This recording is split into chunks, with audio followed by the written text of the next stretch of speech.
Hello and welcome back to another video on 4 Foot Friday, where today I'm going to be telling you my lineup of the 5 Hawks historic teams. This will be episode 1. It's a new series on my channel. What I'm going to do is I'm going to be basically saying, the Hawks, their best lineup, and I'm going to be doing this with every single NBA team because of the fact that at the end of this, I'm going to create, what I'm going to do is I'm going to say, I think the Bulls are the number 1 seed, maybe, and I'm going to go ahead and say, maybe not the Bulls, but, the Lakers and the Celtics are probably 1 seed, 2 seed. If there's something I might be questionable on, then I'll let you vote. I'll let everyone vote, all my subscribers and everyone else who wants to vote. So, yeah, we're going to get into this, starting off with the Hawks. You'll get it once the series goes along because I'm going to end up bringing all these teams together and facing them off in matches, almost a March Madness type series. I'll either do March Madness type thing to kind of see random, who might win actually in the end. Or what I'll end up doing is playing a series of 7 for all of the teams and basically explaining to you round by round what happens.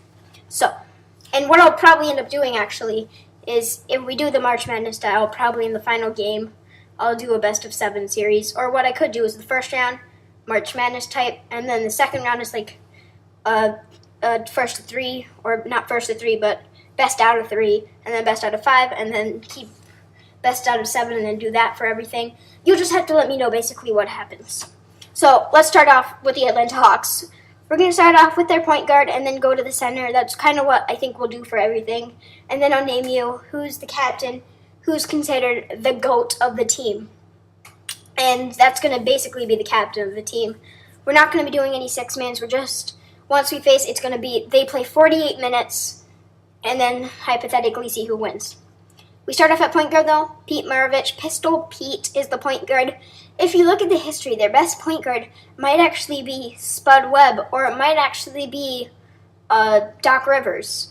There's not many good point guards in this Hawks history, and that's why Pete Maravich, you might know him as a shooting guard. However, in this team, we will be playing him as a point guard. Now, Pistol Pete is a Hall of Famer. He's a 5-time All-Star. He was the leading scorer in the 1976-1977 season, and he was a 4-time All-NBA team player. That right there is incredible, and let me tell you his individual stats. I'm going to be talking about 2 seasons. We're going to be talking about the 73-74 season and the 71-72 season, just a little. So, the 73-74 season for the Hawks, he averaged 27.7 points per game. That right there is incredible. 27.7 that's just unbelievable how someone can do something like that. And in the 71-72 season for the Hawks, he averaged 27.7 points per game in the playoffs. So it shows that, with these 2 statistics, the fact that he's very good in one thing, however, you can talk about the playoffs, you can talk about the regular season, he's always been a great player for the team. Moving on to shooting guard, we have ISO Joe Johnson. Now, ISO Joe is a 7-time All-Star, and in 2001-2002, he was on the All-NBA team. We're going to look at 2 seasons like Pistol Pete. For ISO Joe, we're going to look at 2006 and 2007. In 2006, 25 points per game, 4.4 assists per game, and 4.2 rebounds per game. That's absurd. Playing for the Hawks, and putting up those numbers, 25 points per game. That's, he was really that was probably just his, best season in his NBA career, which is crazy because he's the only current player on this team. And the only, we'll get to the only recent one behind that, but Joe Johnson, he's still playing in his career, and he's going to end up being a Hall of Famer, so it's crazy to think that. And his best career was indeed for the Atlanta Hawks. In the 2007 season, little less points per game, a lot less, 21.7 points per game, dropped by about, 4, really only about 3 points per game were dropped. However, his other numbers grew. He went from 4.4 assists to 5.8 assists. That season, he really took a jump from playing that small forward position to really playing that shooting guard position. And that's why he did go get go get those assist numbers. But he also did get 4.5 rebounds over the last season to 2006. Before that, where he only got 4.2 rebounds. So, he improved on that assist and rebound game. However, points per game dropped, but that's probably because, it's probably because of the fact that he made the switch from the small forward to the shooting guard position. But in both those seasons, you can't tell me that he was not incredible. And that's why he is the shooting guard on this team. Small forward, probably the second best Hawks player of all time, Dominique Wilkins, the human highlight film. He played for the Hawks when he was 23 and played all the way till he was 34 with the Hawks. He was indeed in the Hall of Fame. Obviously, because of his incredible career, he was in the Hall of Fame. And he was a 9-time All-Star, and he was a leading scorer in the 85-86 season with 7 times All-NBA team. And the human highlight film, he also had 30.3 points per game in the 85-86 season, which is why he took that leading scorer title. Now, we can talk about much of the 85-86 season, but we're not just going to talk about that. Like, you can go on to other seasons too. It's not just the one season wonder with Dominique Wilkins. No. Why he's known as one of the greatest players of all time? Well, in the 87-88 season, he had 40.5 points per game per 100 possessions in that 87-88 season. And we can talk about the playoffs too in that 87-88 season. 31.2 points per game in playoffs, 87-88 season. And there's many other, you can look at him. Just, his dunks are incredible, but we're not just going to, he was so entertaining to watch, but that's not just all about him. The fact that every single season, it wasn't just he's a good dunker. It's not like a Zach LaVine or Aaron Gordon where they're good players, but they're not going to be great players. They're just very known for their, incredible dunking. Dominique Wilkins, when you average 30 points and you do that consistently, at least 25 points or more for basically his whole career, he averaged at least 25 points per game. It's almost like, he's really one of the greatest players of all time. And I'm for sure that you know the name Dominique Wilkins when I state it. If you're a basketball fan, you probably know the name by Dominique Wilkins. And he played the majority of his career for the Atlanta Hawks, which is why he's one of the best players in Atlanta Hawks history. And in my opinion, the second greatest of all time, because at power forward, we have, in my opinion, the Hawks' greatest players of all time, the Hugoat, and it's Bob Pettit. Many people do think Dominique Wilkins is the best of all time. However, Bob Pettit, he's in the Hall of Fame, but more than that, he was an 11 times All-Star. He's an NBA champion. He led the Hawks to the only ring in their franchise history. So that's a big plus to his name.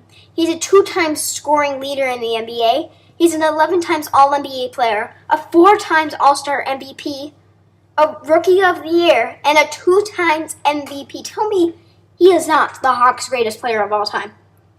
He played with the Milwaukee. Well, he wasn't. And you have to say Dominique Wilkins was definitely the greatest Atlanta Hawks player of all time. But Bob Pettit, he played before they even got to Atlanta. He played with the Milwaukee Hawks in his rookie year. That's what won him the Rookie of the Year. And then he moved on to the St. Louis Hawks and played with them for the rest of his career because they obviously relocated to the St. Louis. And then, with that, they ended up relocating. And, they got to where they are today in Atlanta. He led them to the only ring. Why is this? 58-59 season, 29.2 points per game, 16.4 rebounds per game. And that got better from there. In the 61-62 season, 31.1 points per game, and that's not it. 18.7 rebounds per game. Tell me that is not incredible. That is amazing that a player can do that. And that's why he was a 2 times MVP. And that's why, in my opinion, he is the Hugoat, the Hawks' greatest player of all time. Now, being the greatest of all time for the Hawks, the Hugoat, we still need a partnership, though. in that center position. And who's going to fill that center position? Who is the greatest Hawk center of all time? No other than not today. It's Dikembe Mutombo. He's a Hall of Famer, only recently inducted to the Hall of Fame, actually. And most recent player since Joe Johnson on this five-man roster. He's an 8 times All-Star. He's a 3 times All-NBA player, 6 times All-Defensive player, a 4 times Defensive Player of the Year, and 1 time when he actually won Defensive Player of the Year, I believe he got snubbed on the All-Defensive First Team. How is that possible where you win Defensive Player of the Year but you're not on the All-Defensive First Team? Good reasoning, NBA. And his career averages was 11.9 points per game. And you may be thinking, 11.9, maybe you could say 12 points per game? That's not that much from a Hawks greatest center of all time. However, he got more rebounds than points at 12.6. But what really stood out for him was his defensive game, the fact that he could block anyone, going up to the basket. 3.2 blocks per game for this Atlanta Hawks team. That's just absurd. 3.2 blocks per game. That's like almost like a Hassan Whiteside now. That good of a player. But, that good of a player, Dikembe Mutombo, probably the best defensive player of all time for this Atlanta Hawks team. I say Hassan Whiteside type player, but he was better than Hassan Whiteside. He was indeed better because of the fact that, when he stepped on the court, no one was dunking on him because, remember, if you're a really big NBA fan, you probably remember when Michael Jordan dunked on Dikembe Mutombo and the basketball world was going crazy. Now, players dunk on Rudy Gobert all the time, right? And he's probably, in my opinion, should have won Defensive Player of the Year. Players would dunk on Rudy Gobert left, right, and center last season. And 50% of the time, Rudy Gobert would get the block. However, if Rudy Gobert got dunked on, that's not the number one player. That's not the number one play of the month. When Michael Jordan dunked on Dikembe Mutombo, the whole basketball world exploded because Dikembe Mutombo, that just didn't happen to him. That just, that wasn't a thing. And it just proves that, him getting dunked on one time, him getting posterized by Michael Jordan, and, the whole basketball world went crazy because that doesn't happen to Dikembe Mutombo. Dikembe Mutombo is that good of a player that even players like, Michael Jordan, you expect him to dunk on the great defensive players. However, Dikembe Mutombo was just the greatest at that time at what he did. He was the greatest defensive player, and that's why he won four Defensive Players of the Year. And when he didn't, when he didn't win that, through the 3 other times, he was an all-defensive player. So, yeah, that's my team for the Atlanta Hawks. Next week, we are going to be doing the Boston Celtics, probably. I hope this doesn't conflict with my other series, the Rebuilding Each Team, because of the fact that, because we're doing it A through Z, I decided to start the series a little later because I didn't want to put 2 Atlanta Hawks videos in 1 week, but it is 2 weeks later. You'll see, the same team.